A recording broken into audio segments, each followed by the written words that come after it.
kelurahan saja bang, gimana bang? Rasman ini, ya kita sebut namanya aja ya, supaya masyarakat tahu siapa yang kita sebut namanya. Rasman ini sudah dipecat dari Kongres Advokat Indonesia beberapa tahun yang lalu.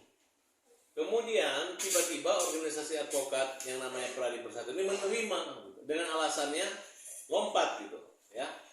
Hingga dia sampai sekarang selalu merasa bahwa dia legal. Gitu. Padahal yang namanya organisasi advokat harus mengerti gitu, dan tahu bahwa dia nggak boleh menadah. Nah, kemudian karena ada kisah terakhir, Kongres Advokat menyampaikan surat ke Pengadilan Tinggi Ambon, Ketua Mahkamah Agung, akhirnya keluar surat pembekuan itu, walaupun telat. Nah, jadi saya kan pernah berdebat dengan Rasman, saya bilang, kamu mantan pengacara, dia merasa akan dihentikan ijazah palsunya. Belum selesai urusan itu, tinggal saya bilang silakan lapor. Lu lapor ya. Rasman bilang lu mantan pengacara, gue dari dulu mantan pengacara. Ternyata yang dijadikan dasar Mahkamah Agung itu adalah surat pencatatan KAI. Nah jadi kalau Pradi Bersatu menganggap Rasman masih pengacara, berarti dia menghina lembaga Mahkamah Agung. Jelas-jelas ketuanya bilang Rasman tidak bisa beracara lagi. Dan Pradi Nusantara ini bukan bapaknya atau ibu atau nenek atau kakeknya Mahkamah Agung yang seenaknya nyuruh Rasman minta maaf dan yang diulangi perbuatannya.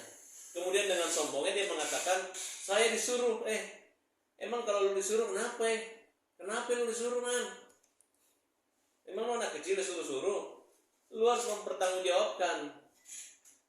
Lu di pengadilan bilang lu terdakwa, lu pengacara juga. Lu bilang besok mau pakai toga. Sekarang pimpinan lu mengatakan lu bukan pengacara, lu terdakwa.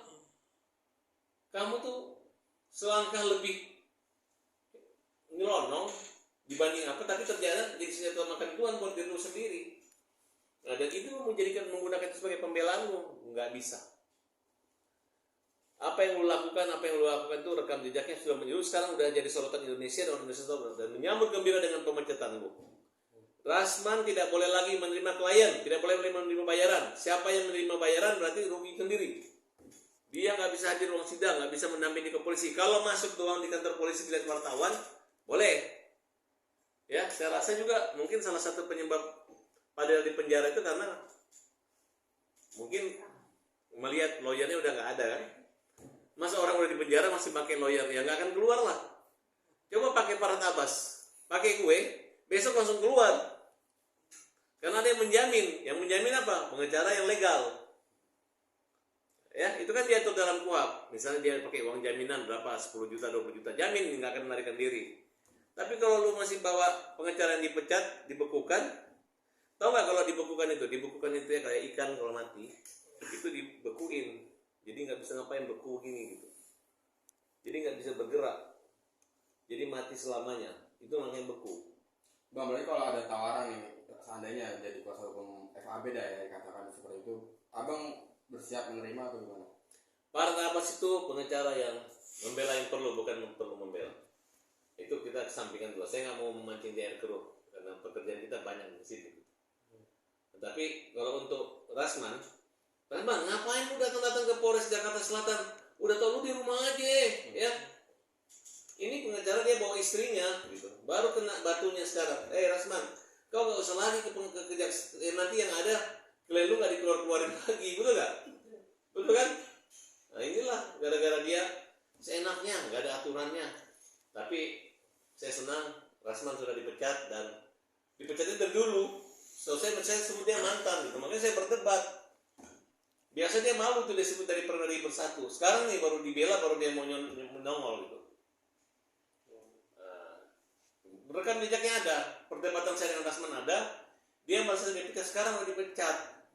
Singkat. Nah kemudian kita minta supaya Rasman jangan lagi mengaku-ngaku menjadi pengacara. Di Indonesia, Rasman adalah mantan pengacara, ya. Rasman adalah mantan pengacara. Dilihat. Oke. Bang, ini bang, abang bilang kan dia dipecat tahun 2002 saat di bawah naungan KAI bang ya. 22 ya. 2022 bang ya. Ya. Nah berarti setelah itu udah nggak resmi lagi dong, nggak boleh lagi menjadi pengacara bang. Ya inilah di organisasi ini ada kelemahannya. Dia kabur diterima oleh Pradi Bersatu gitu. Pradi Bersatu inilah yang ketuanya sama Boy Kanu, Boy Kanu. Boy Kanu. Saya mengusulkan organisasi Bapak itu juga diberhentikan, dibekukan. Kalau perlu seluruh orang yang punya pas itu Pradi Bersatu di stop juga gitu. Dibekukan juga. Kenapa? Karena lu udah bandel banget nih kalian. Rasman aja mau dibela gitu ya. Sudah dipecat, kamu terima produk pecatan, itu kan sudah tidak etis. Lainnya kalau Rasman ini sopan, sama gua aja teriak anjing, kontol, babi, pukimah, dia teriak mulutnya begitu. Kalau sudah pengacara seperti Rasman seperti dibela sama Boy Kanu, ya, itu ngapain, ya kan? Ya, pokoknya gua nggak mau. Seluruh anggota Pradi Bersatu, kalian tegur tuh pimpinan kalian. Masa yang gitu ya, Mahkamah Agung sudah uji segala macam, pengadilan tinggi semua, kalau advokat semua. Masa kalian, kecuali ini Rasman ini pendiam atau nggak apa-apa, itu kan coba lihat ngomong sama Pak Hatta apa saja. Hari ini saya katakan kura-kura ninja saya pecat. Untung masih pecat sebagai pengacara, harusnya dipecat sebagai manusia yang brutal.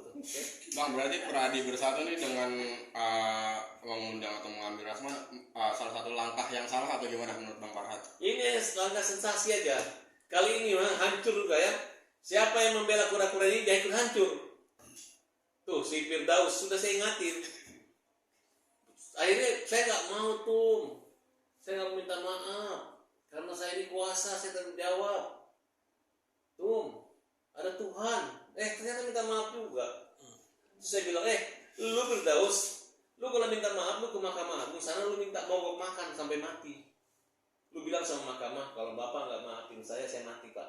Supaya datang ambulan baru orang percaya. Ini serius. Tapi kalau lu ngomong gitu, dikit lu sadar, habis itu lu lawan lagi, habis itu ejek lagi Mahkamah Agung gitu. Jadi pengacara-pengacara yang menghina Mahkamah Agung dan Hakim-Hakim Indonesia adalah pengacara yang menjoroki lahan pekerjaannya sendiri. Saya tersinggung. Saya ini, bapak saya mantan Hakim Agung. Dulu ada kasus ya, waktu pembunuhannya Alda. Itu jaksa nuntut 13 tahun. Hakimnya vonis 14 tahun. Saya maunya hukuman mati. Saya marah, saya komplain gitu. Yang hakimnya itu salah satunya Pak Sarpinnya, ketua majelisnya Pak Sarpin. Itu ibu saya, bapak saya telepon saya. Kemudian mereka bilang, Farhat, kamu jangan, itu udah tinggi hakim mutusnya. Kalau saya kasih 7 tahun 8 tahun.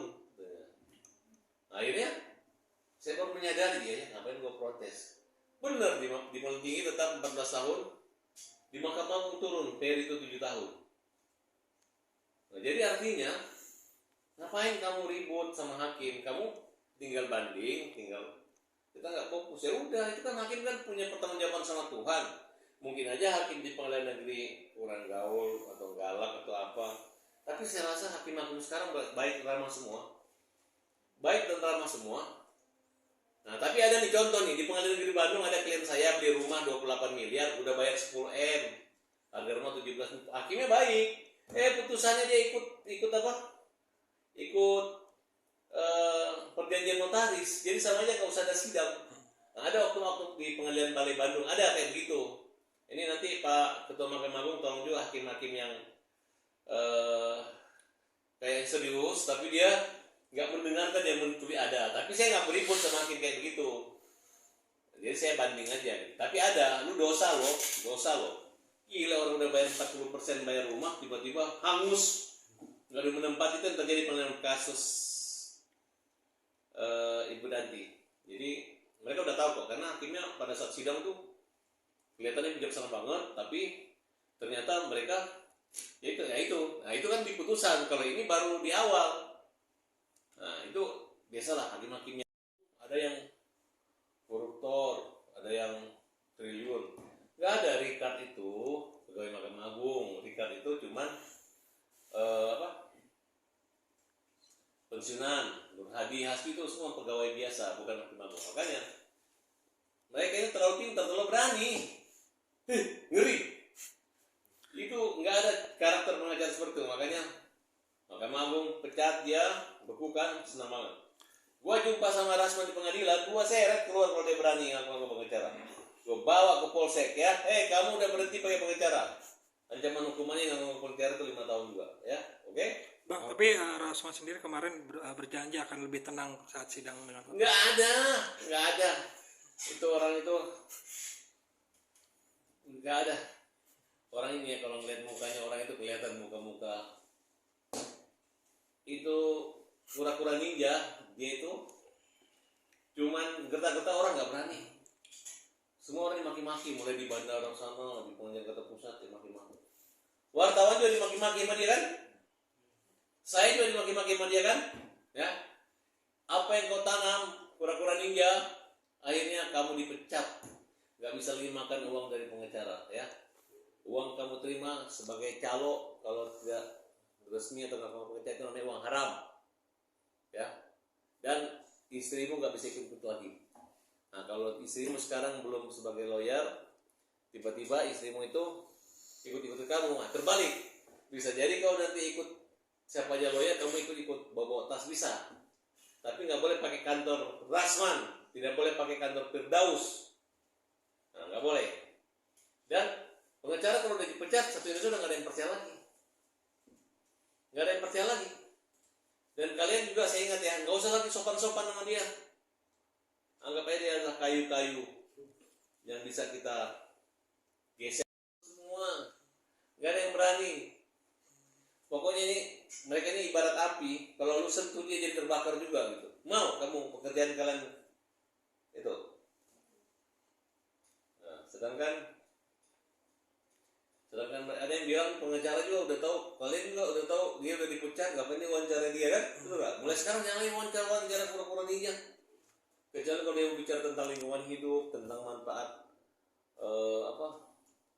batu-batu sungai, air sungai, atau tentang kembang budidaya ikan nila, silahkan bicara sama dia, nggak apa-apa. Tapi kalau bicara tentang atau misalnya liput dia bagaimana supaya kurus badan, ya kan, supaya langsing, liput nggak apa-apa. Atau skincare, silahkan, nggak ada yang marah, betul nggak? Nah, kemudian kalau dia misalnya mau terapi mulutnya ngomong terus jadi baik, boleh. Tapi kalau misalnya dia mau aku lawyer, dokter, ini nggak usah, jangan didengar ya. Pokoknya jangan didengar lagi. Hebatan Ilal dibanding dia sekarang. Dulu dia ejek-ejek Ilal pakai cara bodoh. Ternyata dia udah dipecat ya, betul nggak? Tapi pembekuan itu bisa berujuk kepada kembali. Nggak ada lagi. Mau juga dia dapat SK dari langit juga, pengadilan nggak mau menerima, jauh sana.